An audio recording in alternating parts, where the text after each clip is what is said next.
2 Samuel, capítulo 9.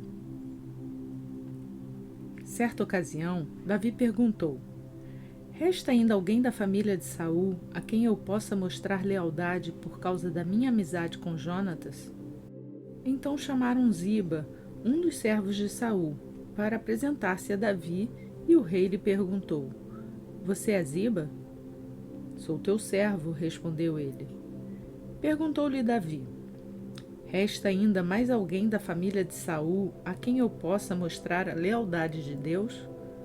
Respondeu Ziba: Ainda há um filho de Jonatas, aleijado dos pés. Onde ele está? Perguntou o rei. Ziba respondeu: Na casa de Maquir, filho de Amiel, em Lodeba. Então o rei Davi mandou trazê-lo de Lodeba. Quando Mefibosete, filho de Jonatas e neto de Saul, compareceu diante de Davi, mostrou-se com o rosto em terra. Mefibosete? Perguntou Davi. Ele respondeu: Sim, sou teu servo. Não tenha medo, disse-lhe Davi, pois é certo que eu o tratarei com bondade por causa da minha amizade com Jonatas, seu pai. Vou devolver-lhe todas as terras que pertenciam ao seu avô Saul, e você comerá sempre à minha mesa. Mefibosete prostou-se e disse: Quem é o teu servo para que te preocupes com um cão morto como eu? Então o rei convocou Ziba e disse-lhe: Devolvi ao neto de Saul, seu senhor, tudo o que pertencia a ele e à família dele. Você, seus filhos e seus servos cultivarão a terra para ele. Você trará a colheita para que haja provisões na casa do neto do seu senhor. Mas Mefibosete comerá sempre à minha mesa. Ziba tinha 15 filhos e 20 servos. Então Ziba disse ao rei: O teu servo fará tudo o que o rei, meu senhor, ordenou. Assim, Mefibosete passou a comer à mesa de Davi como se fosse um dos seus filhos. Mefibosete tinha um filho ainda jovem chamado Mica, e todos os que moravam na casa de Ziba tornaram-se servos de Mefibosete. Então Mefibosete, que era aleijado dos pés, foi morar em Jerusalém, pois passou a comer sempre à mesa do rei.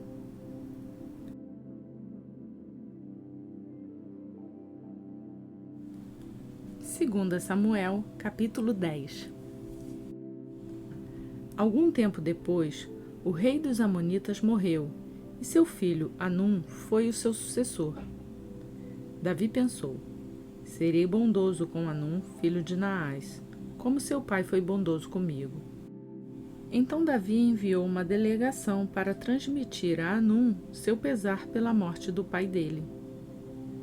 Mas quando os mensageiros de Davi chegaram à terra dos Amonitas, os líderes amonitas disseram a Anum, seu senhor: Achas que Davi está honrando teu pai ao enviar mensageiros para expressar condolências? Não é nada disso.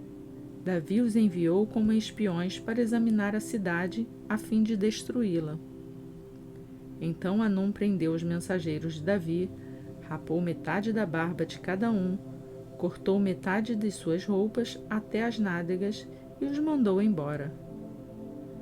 Quando Davi soube disso, enviou mensageiros ao encontro deles, pois haviam sido profundamente humilhados, e lhes mandou dizer: Fiquem em Jericó até que a barba cresça, e então volte para casa. Vendo que tinham atraído sobre si o ódio de Davi, os amonitas contrataram 20.000 soldados de infantaria dos arameus de Bet-Reob e Zobá, 1.000 homens do rei de Maaca e 12.000 homens de Tobi. Ao saber disso, Davi ordenou a Joabe que marchasse com todo o exército. Os amonitas saíram e se puseram em posição de combate à entrada da cidade, e os arameus de Zobá e de Reob e os homens de Tobi e de Maaca posicionaram-se em campo aberto. Vendo Joabe que estava cercado pelas linhas de combate, escolheu alguns dos melhores soldados de Israel e os posicionou contra os arameus. pôs o restante dos homens sob o comando do seu irmão Abissai e os posicionou contra os amonitas. E Joabe disse a Abissai: se os arameus forem fortes demais para mim, venha me ajudar. Mas se os amonitas forem fortes demais para você, eu irei ajudá-lo. Seja forte e lutemos com bravura pelo nosso povo e pelas cidades do nosso Deus. E que o Senhor faça o que for de sua vontade. Então Joabe e seus soldados avançaram contra os arameus que fugiram dele. Quando os amonitas viram que os arameus estavam fugindo de Joabe, também fugiram de seu irmão Abissai e entraram na cidade. Assim, Joabe parou a batalha contra os amonitas e voltou para Jerusalém. Vendo-se derrotados por Israel, os arameus tornaram a agrupar-se. Hadadézer mandou trazer os arameus que viviam do outro lado do Eufrates. Estes chegaram a Elã, tendo à frente Zoboque, comandante do exército de Hadadézer. Informado disso, Davi reuniu todo Israel, atravessou o Jordão e chegou a Elã. Os arameus estavam em posição de combate para enfrentá-lo, mas acabaram fugindo de diante de Israel. E Davi matou 700 condutores de carros de guerra e 40.000 soldados de infantaria dos arameus. Soboque, o comandante do exército, também foi ferido e morreu ali mesmo. Quando todos os reis vassalos de Hadadézer viram que tinham sido derrotados por Israel, fizeram a paz com os israelitas e sujeitaram-se a eles.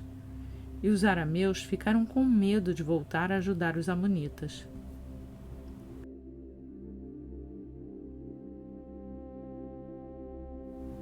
Primeira Coríntios, capítulo 8. Com respeito aos alimentos sacrificados aos ídolos, sabemos que todos temos conhecimento. O conhecimento traz orgulho, mas o amor edifica.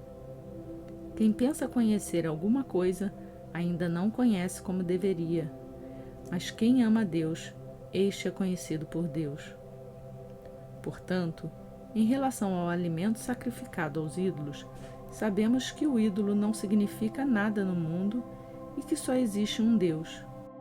Pois mesmo que haja chamados deuses, quer no céu, quer na terra, como de fato há muitos deuses e muitos senhores, para nós, porém, há um único Deus, o Pai, de quem vêm todas as coisas e para quem vivemos, e um só Senhor, Jesus Cristo, por meio de quem vieram todas as coisas e por meio de quem vivemos.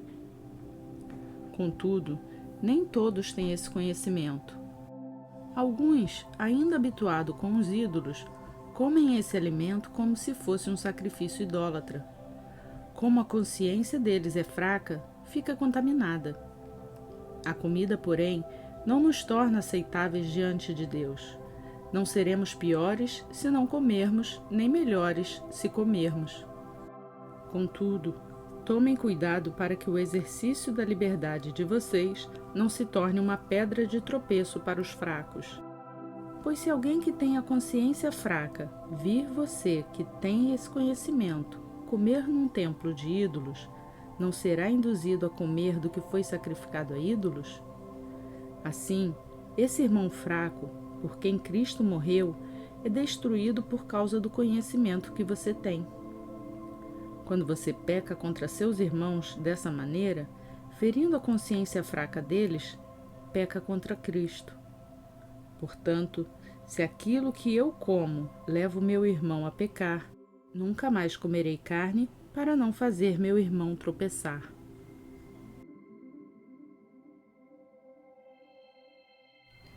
E hoje concluímos a leitura sugerida para o dia 141 no nosso plano de leitura bíblica. Seguimos rumo à leitura completa da Bíblia em um ano. E se você chegou aqui agora, junte-se a nós se inscrevendo no canal. E lembre-se de ativar o sininho para ser notificado sempre que um novo vídeo for postado. Eu aproveito para te pedir para deixar o seu like no vídeo. Isso nos ajuda a levar a palavra para mais pessoas. Você também pode deixar suas sugestões e críticas. Que Deus te abençoe e, se Ele nos permitir, amanhã estaremos de volta.